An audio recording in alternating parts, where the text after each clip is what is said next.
One of the biggest requests from the Hermetic Memory Wall video was book recommendations. And thanks to this new flood of followers, I now have the ability to make playlists. So I just made one called Mysticism and Supernormal, and it has about 50 entries in it.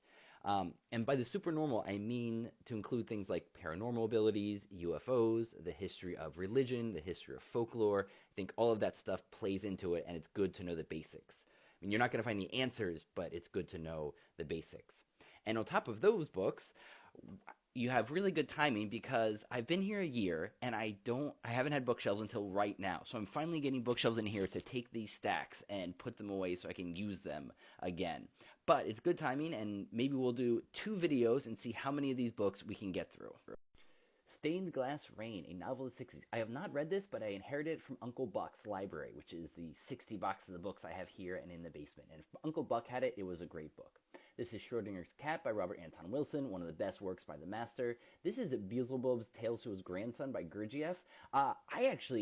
This one really confused me. I'm not sure what to make of it. But I do know Gurdjieff is one of the most important thinkers of the last century, and this has been fascinating, and I wish I knew more about him, because what I do know is fascinating. This is an autobiography of Black Hawk, one of the great Native American pieces of wisdom. Here you have Alchemists Through the Ages by Waite. I mentioned alchemy yesterday. This is why I actually believe it happened. Waite is so dry. He just collected the things. I'm like, it seems true. Don't at me, bro, until you read the book. This is wonderful. Dion Fortune, the training of and work of an initiate. Dion Fortune was one of the great educators of occultism like a century ago, and her books are simple and awesome. Drum and Candle, excellent. A New York Times reporter goes down to Brazil. Turns out psychic surgery is real. Very Western journalistic take, which is very convincing to people who don't get this stuff. Cosmic Trigger, Robert Anton Wilson, one of his best, of course. The Techniques of Astral Projection, something I want to try in 4 years when I hit 44 and start practicing things.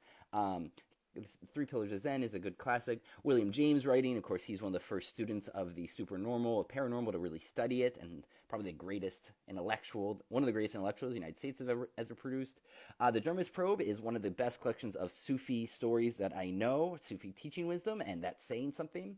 Secret Body, Jeffrey Kripal, who's got me into the UFO and alien thing. He is one of the best living writers on this stuff. Such a sweet guy. You can see my interview with him on the Lex Files. It's one of the best things I've ever done. The Raw Material. So this is channeled material, and it might be the closest thing to the truth. Of all the great holy books that I know in the world, this is spot on and one of the most accessible. I think this is actually what happens with spiritual evolution. So if you know, you know.